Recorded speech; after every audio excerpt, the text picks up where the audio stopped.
I'm Dianne. I'm your lactation consultant. Welcome to the Badass Breastfeeding Podcast. Hi, and I'm Abby, the Badass Breastfeeder. And today's episode is brought to you by Peapod Mats. Peapod Mats are 100% leak-proof mats that make nighttime messes of all kinds easier to clean up. And today's episode is also brought to you by Rumina Nursing Wear's Pump and Nurse Collection. All-in-one products that you can both breastfeed as well as pump hands-free in. And we will hear more from our sponsors later, but right now Dianne has our review of the week. I absolutely do. And our review of the week today comes from 7.62. And I'm not quite sure what that means, but I don't know. It's very specific, though. So, and what she says is, it's so helpful to listen in on topics that come up for the breastfeeding mom. When you're a new mom, it's hard to look up and research things, and going through things sometimes. Putting on a quick podcast has really helps to keep you from feeling alone. Thank you so much for your review. And yes, thank you. We say all the time, like, we're really glad that people have this to turn to kind of not feel so isolated and to get some good information, some good support. So we're really glad to be able to do that for you. Thank you. Thank you. And we definitely want more reviews. Definitely, you could be our review of the week. Send us reviews, and either on iTunes or whatever, and we will pick you to be our review of the week and read it on the air. And what are we talking about today, Abby? What should we talk about? Yeah. Well, do you think that maybe we could talk about when we don't like breastfeeding? Oh, I think that's a good one. Because we always talk about how hard it is and how important it is and how to get going and all this stuff. And, there's no shortage of posts and information out there about how happy and helpful and wonderful it is. But a lot of times you don't like it. Yeah. What if you hate it? And sometimes people never like it. Right. Like never, ever come to like it. And some of these feelings really can spread over onto your baby. Mm-hmm. Having negative feelings about your baby. And that really just makes us so horribly sad and guilty. So we're going to talk about that today. That's what we're going to talk about. Yeah. So did you ever have that feeling? Yeah. Well, I mean, like in the beginning with Jack being my first, I was so confused and horrified that breastfeeding wasn't working out. And so that was just in and of itself like a horrible, anxious and fearful and isolating time. And I don't remember really anything positive from like the first couple of months of my breastfeeding with Jack. I eventually came to like it. It worked out and I came to enjoy it. Mm-hmm. Then I had Exley, and towards my end of my pregnancy with Exley, I developed nursing aversion, and it never really went away. I mean, I tandem nursed the two of them for 3.5 years, and it never went away, and I never really liked it again. I did it for a really long time. I found ways to create boundaries and to minimize my feelings, of disliking it. But yeah, I've felt that way. I have felt like I just don't like this, and I just don't want to do this anymore. And again, I ended up breastfeeding for longer and through that, but some people don't make that decision. Right. And I think that I hear this sometimes where people say, well, I just, it didn't work out. I didn't like it. And they stop, and then they feel, and there's this guilt, or there's this feeling that they didn't do the right thing, or they didn't do enough. Mm-hmm. Or people will say, I don't know if I'm really a badass breastfeeder. It's just such nonsense. Like you're not required to like breastfeeding, and you're not required to breastfeed for any length of time. Right. It's not like there's qualifications for being a good person or a good parent, and you check off these boxes and then you're a good parent. Like that's not a thing. I think part of it too is like nobody wants to admit that they don't like it. You know, like that's, Yeah. they feel like, okay, there's something wrong, or I'm supposed to like it because society says I'm supposed to like it, and I don't like it. So what's wrong with me? Why don't I like it? When I had Nathan, I mean, I didn't like it at all. And I was totally thrown off when I had him. And there was so much stuff going on in my life that outside of just having a baby. And it was just really chaotic. And I remember very clearly, like, sitting there nursing him and being like, I cannot do this for 6 months or a year or whatever there, you know, like is required of me or suggested, and just like hating it. And I even got to put, like, there was one time I got mastitis early in my breastfeeding relationship. And I remember thinking, like, secretly thinking, like, I really, really hope they tell me I can't nurse anymore, because I just did not want to. Yeah. But I knew in my own head, if I give up, I'm going to regret it later. Like, that's what kept me going, honestly, because I knew, like, if I stop, I'm going to look back on this later and I'm going to be like, I could have kept going. I could have done it. And for me, I think it was like, once I got past the birth and recovery and was kind of getting settled into my new normal, it was fine. Like, I really came to enjoy it. Like you're saying, I really, came to enjoy it. I came to have a great breastfeeding relationship with him. I, went, whatever, did not like even look forward to weaning, like it ended up being a very, very good positive thing. But it started out feeling very negative. And I don't mind telling people that, because I think moms don't want to admit that sometimes. But when you have a baby, and I know we've said this a lot on the podcast, like, we never just have a baby. We there's all these other life changes, and there's maybe the birth didn't go the way you wanted, or breastfeeding is really a struggle. And like, it's really hard to enjoy something that you're struggling so much with. And that's okay. That doesn't mean you don't love your baby. That just means we need to try to help you get through it.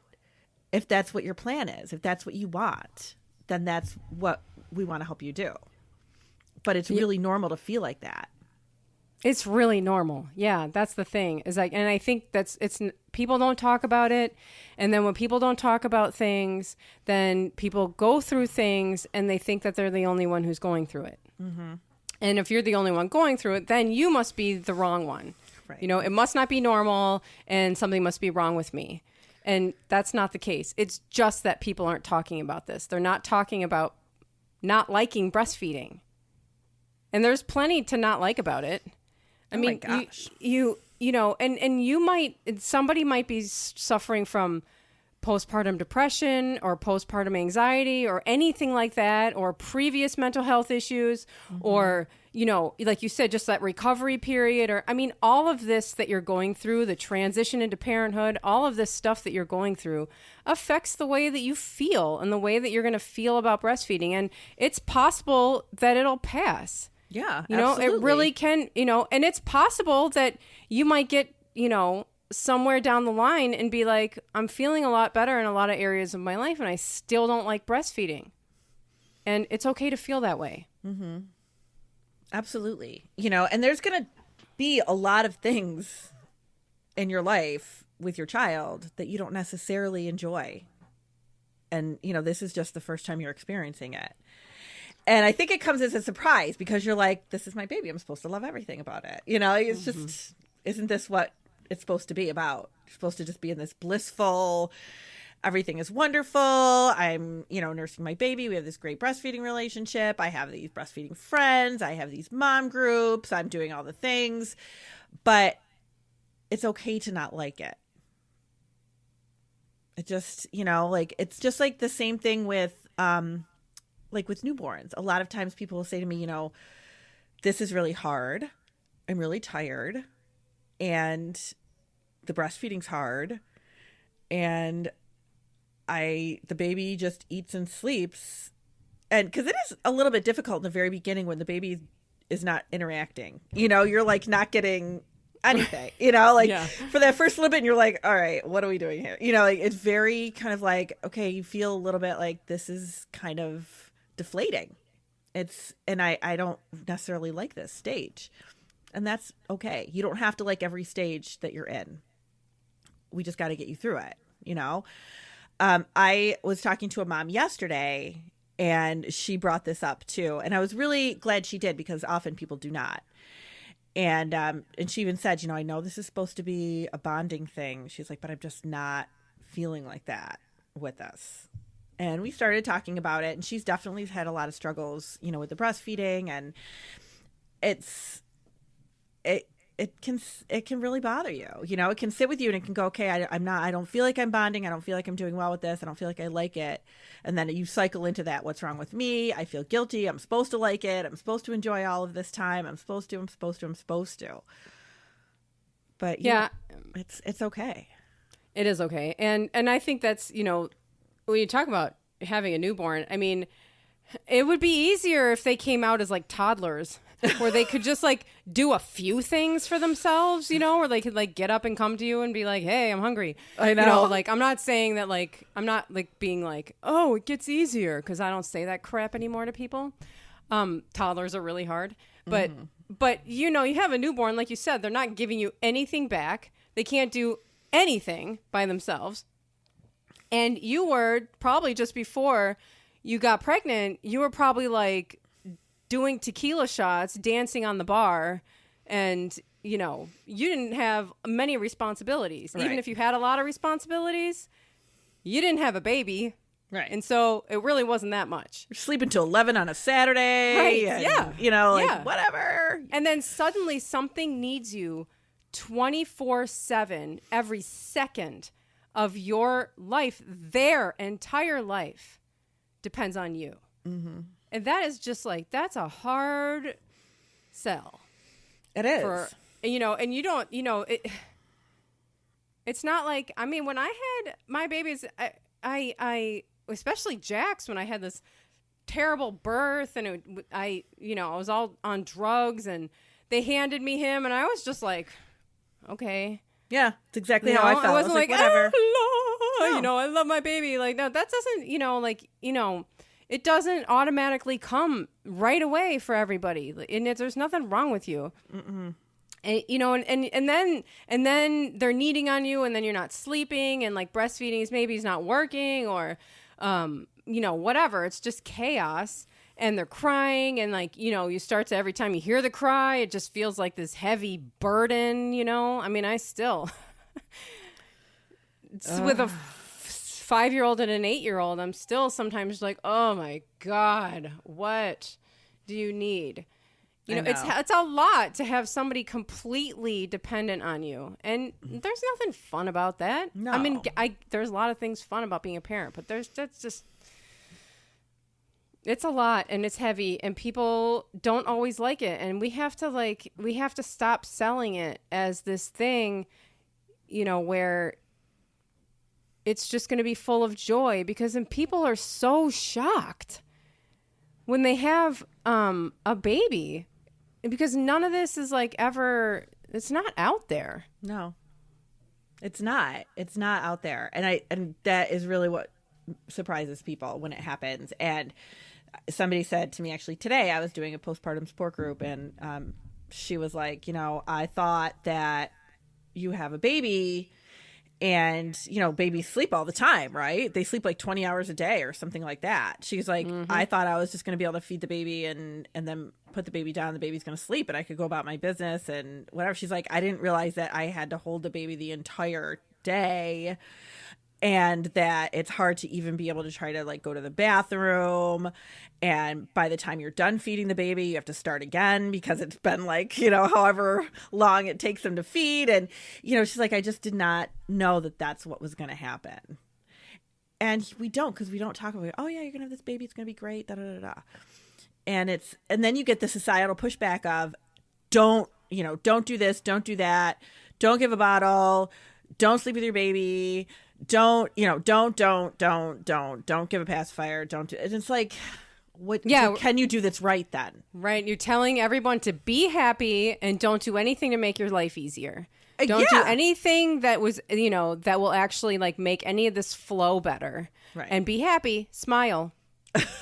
don't cry and don't talk about it being hard or bad, because then, you're an outcast.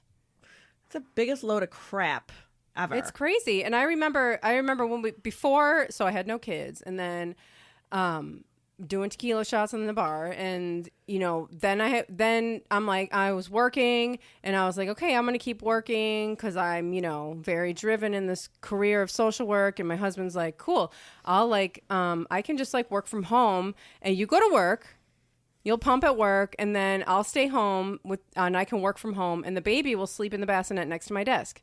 And we were like, yeah, we can totally do this. Yeah. Babies sleep all the time. So, because that's every single movie, every single TV, everything that you've ever seen, there's a baby sleeping in the corner, and everyone's life is totally normal. Mm-hmm.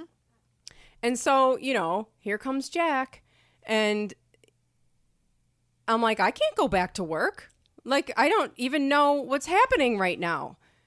And, we never put him down. You said, you're holding them all the time. Josh's like, I can't work like this. I know. It's like, well, this is not, our plan is gone. Right. And then you're trying to come up with a new plan, and, my God. And then you sit down and you're like, okay, I'm finally sitting down. Let me breastfeed my baby. Everyone says that this is this oxytocin high, and I'm going to feel wonderful. And it doesn't feel that way. Mm-mm. No. It feels like someone's sucking the life out of you. And you feel like, oh my gosh, I'm the only one that can do this. It's so much responsibility on me. And I went, and it really does, for me anyway, I did feel better as time went on. The further I got from all the garbage, the better I felt about everything. And then I kind of got to the point where I was like, I want to be the only one to feed him, because I feel like that was I was really proud of that. I was really proud that I could look at my kid and be like, that baby is growing because of the milk that I am giving him, that I am really doing that myself. And I was very proud of that. But I do meet a lot of families, especially now. I feel like now more than ever, pumping is a huge thing. And I have a lot of moms where they can't wait to be able to have somebody else feed the baby. And sometimes that's your sanity. And when you have somebody that says to you, oh, you can't pump and give a bottle for at least the first 6 weeks because the baby's going to get too confused and they're not going to latch well. That's daunting for a new mother who's like, oh my God, I can't even get an hour and a half of sleep right now. And I can't have anybody help me for 6 weeks. Yeah. That's a lot. And there's not, my new thing now is telling people what are all these rules? Why? I don't understand why we have these rules. Why are we making this so hard? This is why people don't last. It's already hard. Why are we making it harder? Yes. And when we come back from our break, we're going to talk more about how maybe we can make it a little easier. Perfect. Today's episode is brought to you by Peapod Mats. No more splashing around in milk puddles throughout the night. Peapod mats are 100% leak-proof and super absorbent, making messes of all kinds, including those breast milk messes, easier to clean up. While Peapod mats' primary use is for bedwetting and incontinence, they are perfect for the breastfeeding parent. They are reusable, up to 500 plus washes, which is cheaper than buying those $10 or $20 plastic protectors you need to replace. They don't move and stay in place without flaps, straps, or Velcro, and no tucking or wrapping around the mattress. The mats are breathable and comfortable with no plastic crinkle sound or cold vinyl. Peapod mats are PVC, vinyl, and latex-free with a TPU waterproof coating that is a greener solution for the environment. Best part is, if you get a Peapod mat for breastfeeding, you could then use it for nighttime potty training. Use promo code BADASS for 20% off of your order at peapodmats.com. That's PEAPODMATS.com. And this code is valid through August 15th, 2019. And today's episode is also brought to you by Rumina Nursing Wear's Pump and Nurse Collection. Are you looking for a bra or tank top you can do both breastfeeding and hands-free pumping in? Don't want to completely disrobe to put on a different pumping top? Rumina Nursing Wear's Pump and Nurse Collection has helped thousands and thousands of breastfeeders reach their breastfeeding goals by offering all-in-one products that breastfeeders can easily nurse and pump hands-free in. With their simple hands-free pumping design, breastfeeders don't have to worry about disrobing completely or putting on additional pumping straps or tops. All of Rumina's products are comfortable to wear all day and supportive for busy multitasking parents. Badass Breastfeeding listeners can receive an exclusive 20% discount on Rumina's Pump and Nurse collection by visiting Rumina's website, pumpandnurse.com, and using promo code BB19. These sponsor links and their promo codes can be found at badassbreastfeedingpodcast.com, along with breastfeeding resources, all of our other episodes, as well as information about scheduling your lactation consultation with Dianne. So let's talk about how to make this easier for moms, right? How do we make this, other than acknowledging and validating your feelings that this is real, like this is okay, and don't feel like you're the worst mom in the world because you're not enjoying motherhood at this very moment of your life. Yeah, I think first of all, realizing that you're going through something that most parents are going through. Most people are going to go through this, and they're going to have these feelings. And then, I think that there's a few things that people can do. And that's, getting, we talk about the problems with so much information being on the internet. But what about just the primary use for social media? It's social media. Get online. If one of the things that I did was joined like parent groups, and I will be honest and say not all of them worked out well, but some of them led me to the closest friends I have right now. Mm-hmm. And you can find people to connect with who are going through the same thing as you are. You can go through, ways of like finding people who also breastfeed in your area. And I have, the Badass Breastfeeder has a local group finder, it's called. And there's hundreds of little groups in different cities across the world, actually. People have found each other. And yeah, so I can put the link on the website in this episode so that you can find that if you want to join. But you can find it that way. You can even just search like breastfeeding Chicago, in Facebook, and you might come up with groups that are in there, and you'll actually find people around you. Finding people, that was a big game changer for me, was finding other breastfeeders, people breastfeeding babies that were similar to my baby's age, and we were going through like the same thing at the same time. Absolutely. That was huge. Mm-hmm. Yeah. It really does make a big difference to be able to vent to somebody.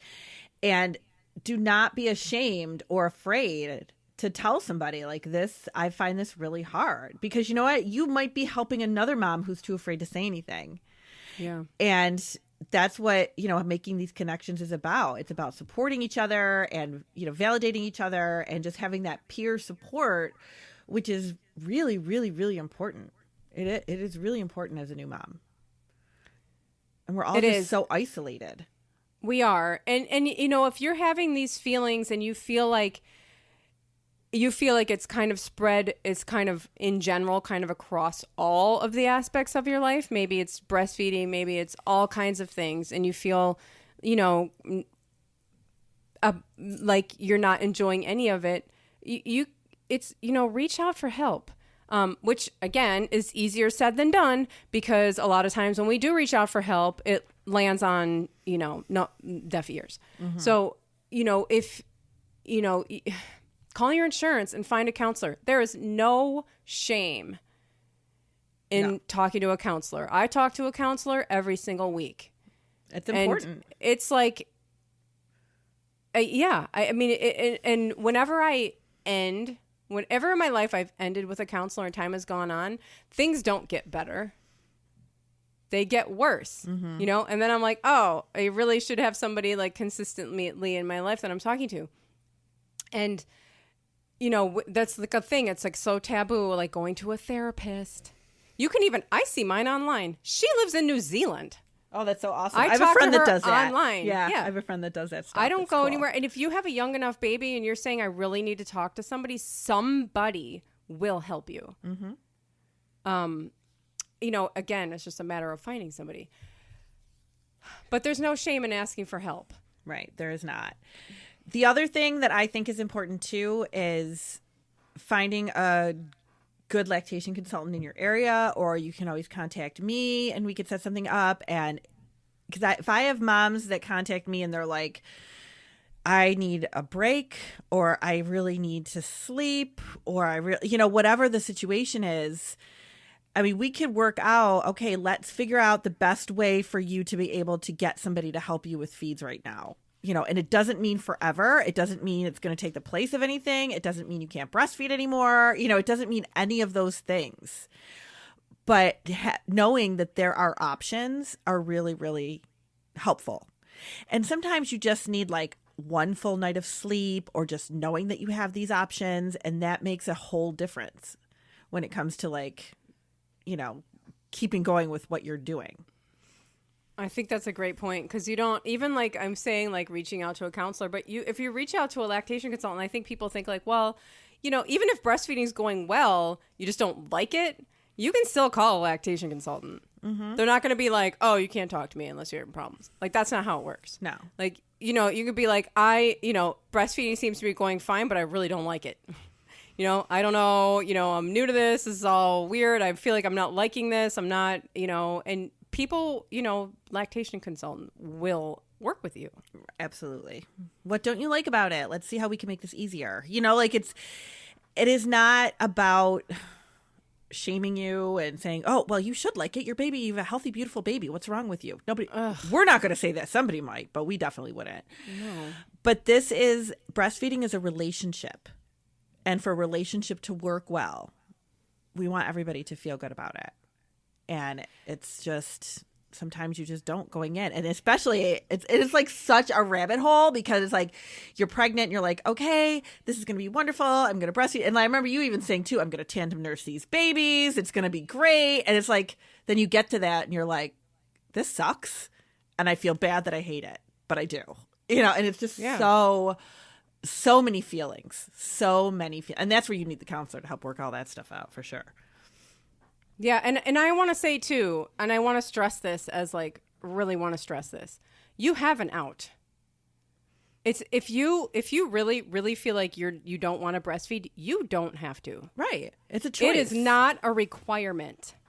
You do not have to. You can wean at any point. Now, I don't want to be one of those people that's like, oh, well, why don't you just give formula? It's not working out. Well, just give formula. I mean, what's the problem? That's not what I'm saying. If you really want to work through it, then people will help you and we can help you. If you don't want to, there's no shame in that. Right. It's your decision. This is your body. This is your baby. This is your situation. It's your story. You're the one who's in control of this.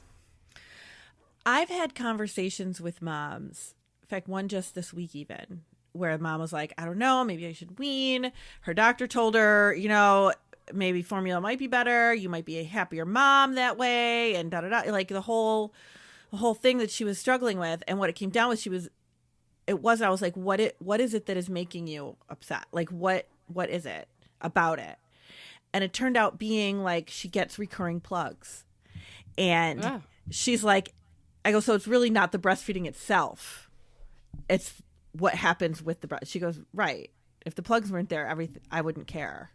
It's the so like sometimes it's not even like we really need to dig and be like, okay, what is it that we don't like and how can we fix it? And if you said to me, it's the plugs, or I feel like I'm the only one that can do this and I don't like that, I want to be able to have some help. All right, let's make that happen then. Like we can make that happen without having to totally wean if breastfeeding was your goal. Like there are so many things, but when people don't tell you that and they just say, oh, well, you can't, or you have your mother-in-law saying, oh, I can give bottles and that'll be so much easier and you should switch. And then you don't realize what your options are. But there's always options to everything. And it's up to you. Whatever's best for your family is what you should do. Yeah. And I think the best way to figure out what's going on is to involve another person. Because you can talk to yourself in your head all you want, but it gets really confusing in there. Yeah. Like, it's really hard to, like, work out your own thoughts with yourself. Yeah. It's, like, very confusing. And things become very clear. I mean, I remember working with that lactation consultant with Jack, and it was just a few minute phone call with her where it felt like everything was kind of clear. Like, I wasn't